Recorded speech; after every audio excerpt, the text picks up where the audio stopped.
Anda semuanya.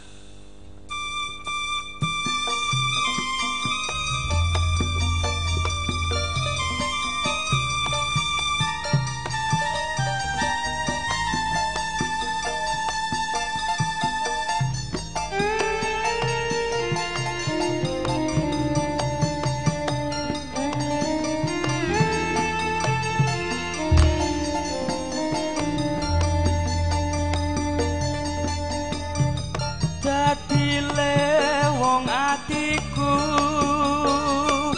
nalikane sepisah ketemu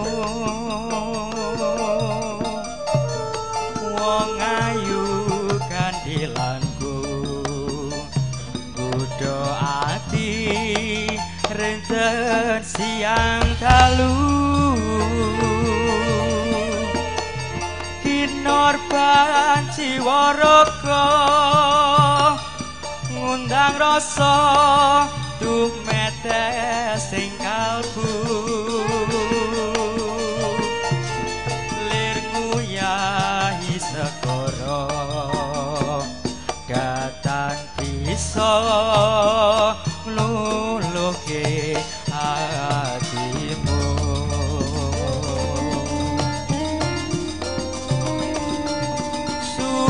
Suwenggon ku ngelanteni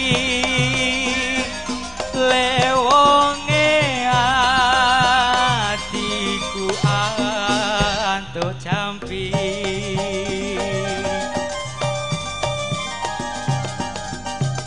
dadya ati sawiji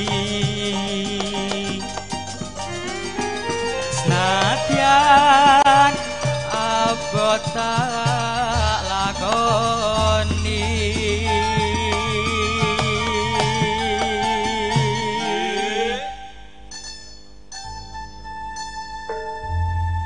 sabda pandhita ratu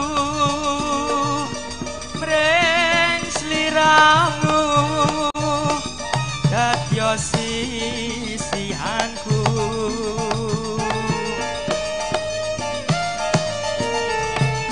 mugi Gusti lilani tresnaku bakal ginawa mati.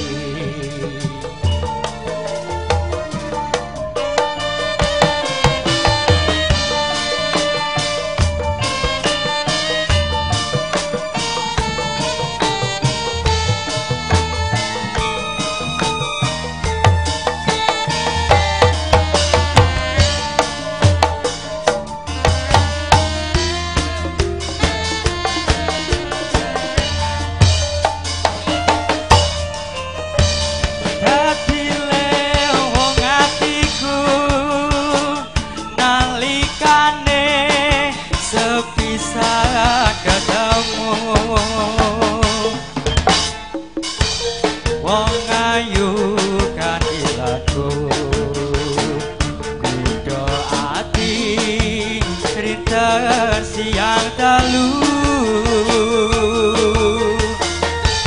Kinorban Jiwaraga ngundang rasa tumetes sing kalbu lir nguyahi segara datang bisa